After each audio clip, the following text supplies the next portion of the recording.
Ako lang ba? Kapag nakakita ko ng Bali-inspired homes, unang napapansin ko talaga yung flooring. Hindi dahil mahal siya tingnan, kundi dahil malinis, seamless, at parang mas tahimik at relaxing ang buong space. Kabaliktaran ng mga sahig na maraming stains, cracks, o grout lines.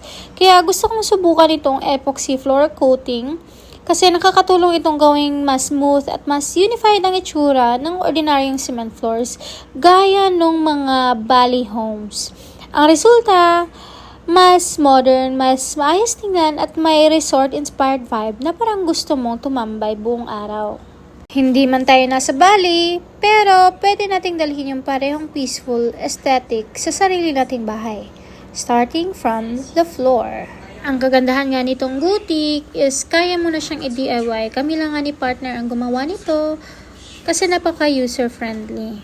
Madali lang siyang i-apply kasi upgraded na yung formula nila ngayon kaya mas madaling i-apply. Yung pinakauna kasi namin in-apply is yung gray.